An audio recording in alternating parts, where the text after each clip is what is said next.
teman film dimanapun kalian berada, bertemu kembali di channel Teman Film. Channelnya orang yang suka nonton film tapi gak sempat nonton berjam-jam dan akhirnya lebih suka mendengarkan alur ceritanya saja.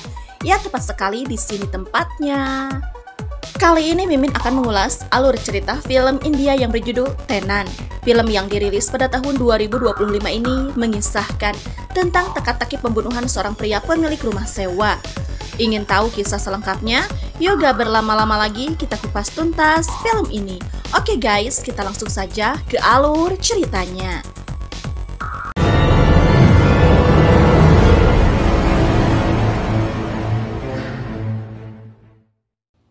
Cerita ini dikisahkan pada saat pandemi. Seperti kita tahu, jika saat itu jutaan orang di seluruh dunia meninggal akibat menjadi korban virus mematikan tersebut. Banyak orang yang melakukan upaya untuk bertahan hidup, dan ada juga oknum yang memanfaatkan pandemi untuk kejahatan.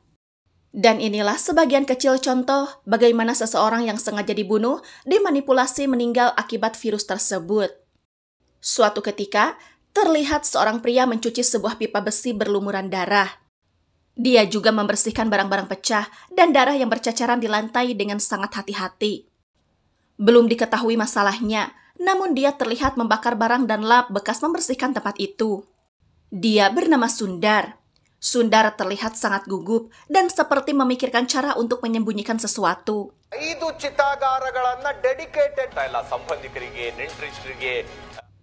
Dalam situasi tersebut, berbagai media televisi menayangkan berita tentang kebijakan pemerintah mengenai lockdown yang harus diperpanjang beberapa minggu ke depan. Dilihat banyaknya korban yang meninggal akibat terkena virus mematikan tersebut. Sundar masih terlihat panik dan tiba-tiba seseorang mengetuk pintu.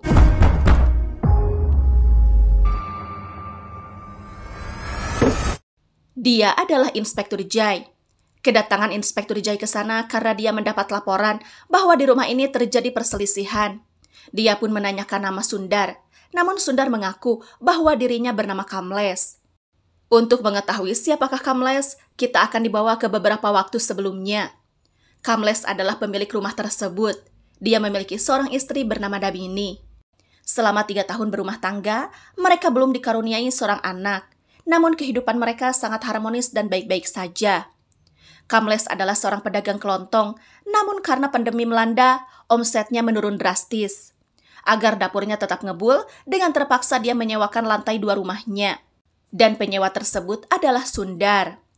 Seperti biasa setiap hari, Kamles pergi ke toko kelontongnya untuk menyiapkan pesanan yang sudah dipesan customer. Tak lupa dia selalu meminta restu kedua orang tuanya yang telah tiada, walaupun lewat sebingkai foto. Damini yang sedang menjemur nasi aking melihat ada sampah yang dibuang oleh penyewa lantai atas, yaitu Sundar. Dia mengomel kepada suaminya agar menegur Sundar, karena setiap hari Sundar selalu membuang sampah sembarangan, yang membuat Damini capek harus membersihkan halaman rumahnya berkali-kali dalam sehari. Namun karena terburu-buru, Kamles belum bisa menegurnya, dan dia berjanji akan menegur Sundar saat dia pulang nanti. Cerita pun kembali kepada Sundar yang kedatangan Inspektur Jai. Jai masuk ke dalam rumah untuk memastikan keadaan, dan dia melihat-lihat seisi ruangan. Namun dia tak menemukan apapun. Jai menanyakan nama ayah Kamles. Dengan terbata-bata, Sundar menjawab Pira suami. Saat itu ponsel Sundar terus berdering, namun Sundar mengabaikannya. Jai pun hendak pergi, namun sakoreretan dia melihat foto mendiang orang tua Kamles. Dan sebelum pergi dia pun berkata, "Sorry Kamlesh, ತೊಂದರೆ ಕೊಟ್ಬಿಟ್ಟೆ. ಪೊಲೀಸ್ ಕೆಲಸ ಅಲ್ವಾ, ಡ್ಯೂಟಿ ಮಾಡಲೇಬೇಕು." Setelah Jai pergi, Sundar menjawab teleponnya, yang ternyata itu dari sahabatnya yang bernama Rangga. Sundar meminta bantuan kepada Rangga untuk memindahkan sesosok tubuh, karena jika polisi tahu, maka akan menjadi masalah besar baginya. Namun tiba-tiba Jai menyahut dari luar jika dia masih berada di sana. Betapa terkejutnya Sundar mengetahui Jai belum pergi. Dan pada akhirnya, Jai masuk kembali ke dalam rumah. Dia menyuruh Sundar mengatakan semua yang terjadi. Sundar pun mengatakan bahwa dia tak mengerti apa yang dimaksud Jai. Sundar terus mengelak yang membuat Jai membentaknya. Dia pun mencari-cari kembali ke semua sudut ruangan. Dan akhirnya menemukan Damini di gudang dengan mulut tersumpal dan tangan terikat. Jai segera melepaskan ikatannya dan Damini langsung meluapkan kekesalannya dengan berkata jika Sundar telah membunuh suaminya dan memperkaosnya. Jai pun sudah mencurigai Sundar sejak awal karena tadi Sundar mengaku tinggal sendirian, namun ada 2 gelas kopi di meja. Dan di saat dia hendak pergi, dia tak sengaja melihat foto mendiang orang tua Kamles dan namanya bukan Vera Swami.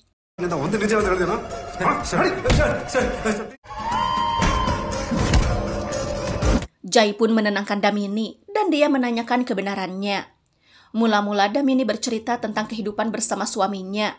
Dia merasa selama berumah tangga tak pernah memiliki masalah dan mereka hidup sangat bahagia. Namun setelah pandemi melanda, masalah mulai muncul di saat Kamles terus ditagih oleh penagih hutang. Suatu hari, Kamles mengabaikan panggilan teleponnya dan raut wajahnya berubah menjadi murung. Ternyata panggilan tersebut dari Chana. Diketahui, Chana adalah seseorang yang meminjamkan uang untuk tambahan modal Kamles, karena selama pandemi, usaha kelontong Kamles hampir bangkrut. Damini bertanya mengapa Kamles tidak menjawab teleponnya. Kamles mengatakan jika dia malu untuk menjawabnya karena Chana sedang membutuhkan uang yang dipinjamnya karena ayah Chana jatuh sakit dan butuh biaya besar. Damini berusaha menenangkan suaminya dan dia juga ikut memikirkan cara untuk mengembalikan uang tersebut. Dia pun memiliki ide untuk mengulur waktu pembayaran dengan membuat seolah-olah Kamles terkena virus Rona dan berniat menghubungi Chana lewat video call agar dia percaya. Namun tak disangka, ayah Chana telah meninggal dunia. Kamles semakin merasa bersalah karena tidak bisa memulangkan uang itu tepat waktu. Kamles menjadi frustasi dan mencari cara bagaimana dia mengembalikannya. Cerita pun kembali. Damini menyatakan jika di saat suaminya pergi, Sundar mencoba mengganggunya ketika dia sedang mengepel lantai.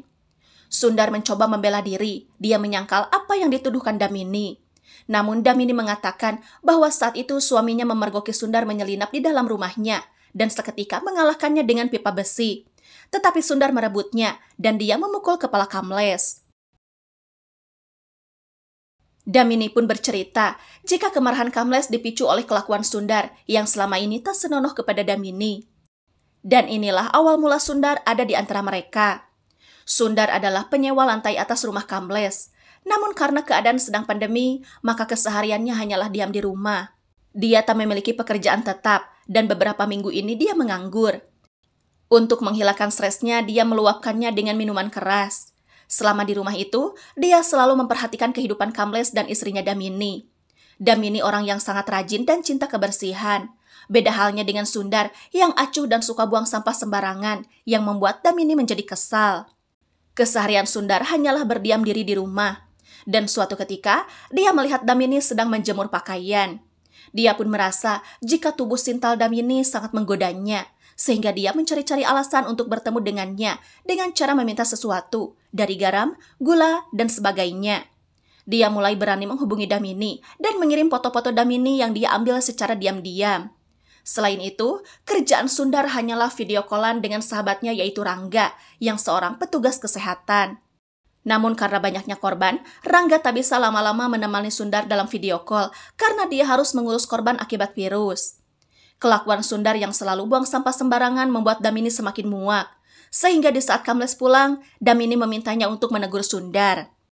Kamles menurut dan segera naik ke lantai atas. Di sana, Kamles melihat banyak sampah yang berserakan yang membuat kamar Sundar terlihat berantakan. Saat itu, Sundar sedang minum ditemani oleh Rangga lewat video call. Tanpa merasa bersalah, Sundar malah mengajaknya minum. Awalnya, Kamles menolak, namun karena Kamles sedang banyak masalah, maka dia pun ikutan minum tanpa memikirkan Damini yang sedang menunggunya. Di saat Kamles kembali, Damini marah kepadanya karena ikutan minum dengan Sundar, tanpa Kamles tahu bahwa Sundar sudah beberapa kali membuatnya muak, dan Damini menceritakan apa yang dilakukan Sundar selama Kamles tak ada di rumahnya. Mendengar itu, Kamles marah dan hendak kembali ke lantai atas. Namun Damini melarangnya karena mereka dalam keadaan mabuk dan dia tak ingin mereka berkelahi. Keesokan harinya, Kamles terburu-buru berangkat ke toko karena ada pesanan yang harus dia selesaikan. Tanpa disadari, dia mengambil ponsel Damini. Tak lama, Kamles kembali untuk mengambil barang yang ketinggalan. Di saat itulah, ada pesan masuk ke ponsel Damini yang ternyata Sundar mengirim foto Damini saat mengepel lantai yang diambil secara diam-diam.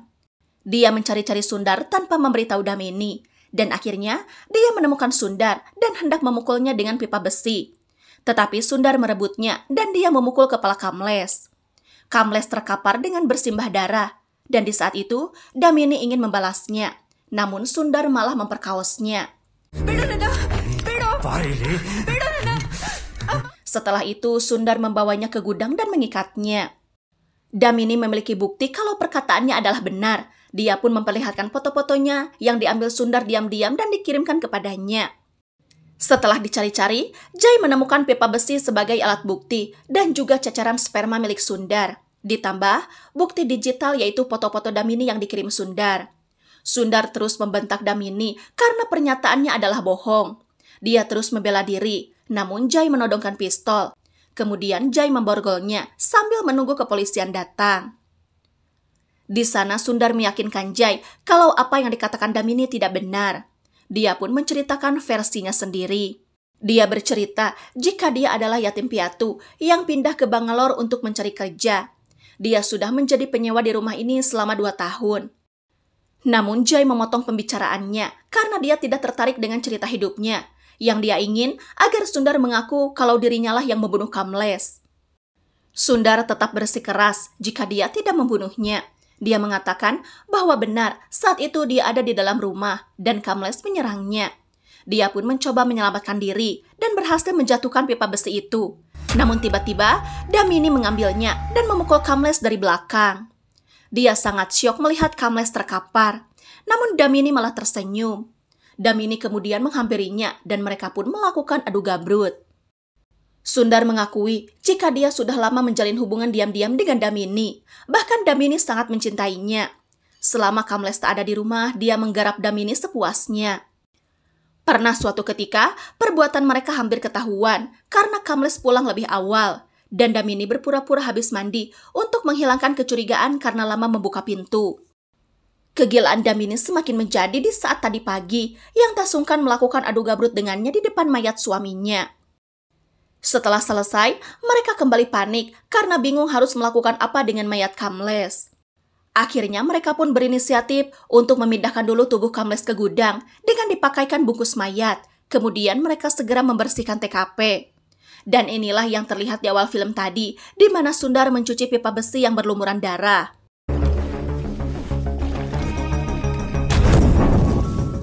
Mereka masih terlihat panik karena bingung harus diapakan mayat Kamles. Dan akhirnya, Sundar memiliki ide untuk mengklaim bahwa Kamles meninggal akibat virus cocopid. Dengan begitu, perbuatan mereka akan aman. Karena mayat yang diklaim meninggal karena virus Rona akan langsung dikremasi tanpa diperiksa terlebih dahulu. Karena para petugas kesehatan takut terkontaminasi virus. Dia pun menghubungi Rangga untuk meminta bantuan karena Ranggalah yang bisa membantunya. Sebagai sahabat, Rangga pun bersedia dan akan menghubungi Sundar setelah pekerjaannya di rumah sakit selesai. Mereka pun mulai tenang dan Damini membuatkan kopi untuk menenangkan diri. Tak lama, ada yang mengetuk pintu. Mereka kembali panik dan Sundar menyuruh Damini untuk bersembunyi, sementara dia yang akan membukakan pintu.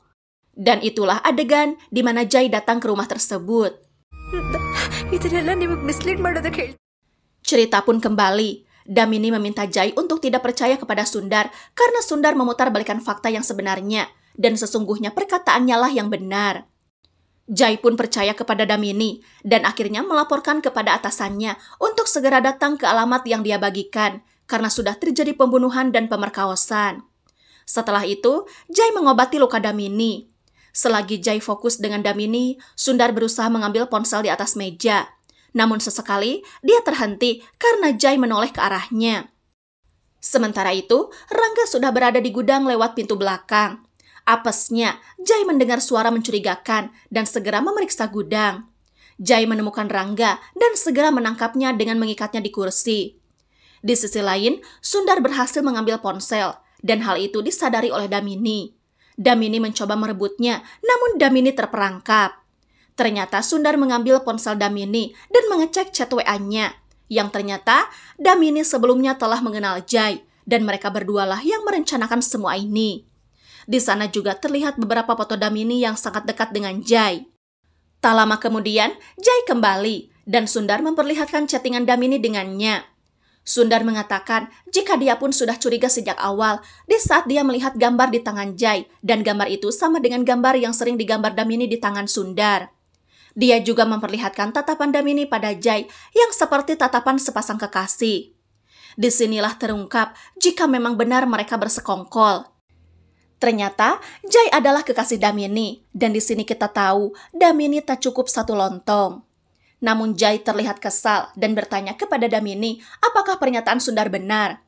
Damini menjawab iya, bahwa dialah yang membunuh Kamles. Dia juga dekat dengan Sundar untuk mengambil kepercayaannya, karena Sundar dari dulu sudah dia incar untuk menjadi kambing hitam. Sundar mengancam akan membunuh Damini jika Jai tidak melepaskan borgolnya.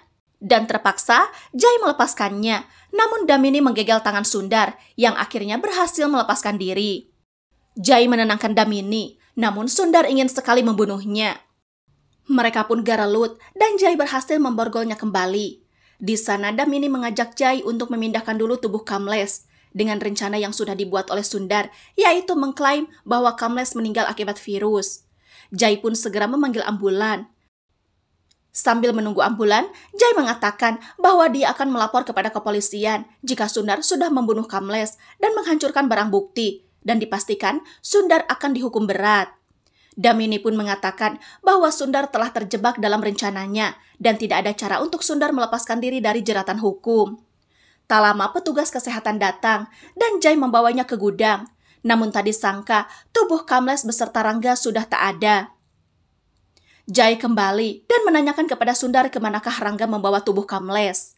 Damini sangat panik karena jika Rangga buka mulut maka tamatlah riwayatnya.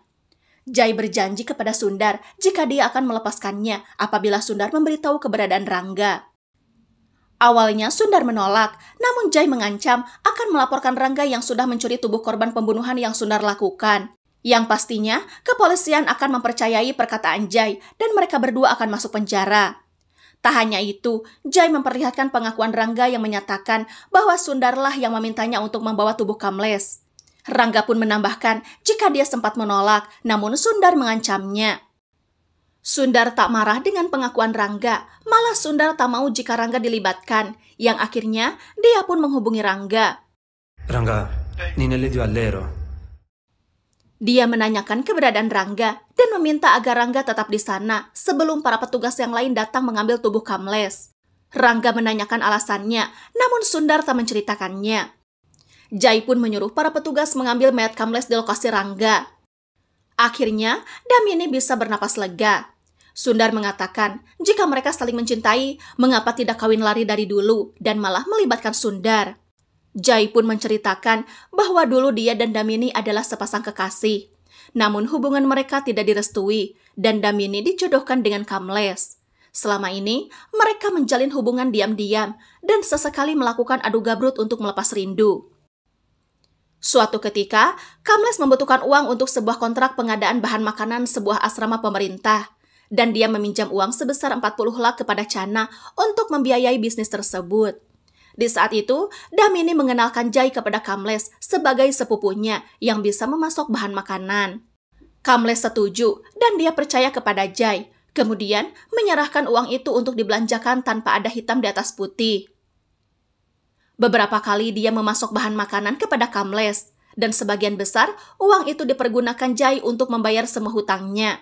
Jai pun kehabisan uang dan memutuskan kabur, dan hal itu membuat Kamles frustasi karena tidak bisa memenuhi pesanan. Jai yakin jika Kamles tidak akan melaporkannya karena tidak ada bukti perjanjian. Sementara itu, Chana terus menghubunginya karena jatuh tempo pengembalian uang sudah berakhir. Namun tak disangka, Kamles hendak membuat laporan kepada polisi atas kasus penipuan yang dilakukan oleh Jai, dan hal itu diketahui oleh Damini.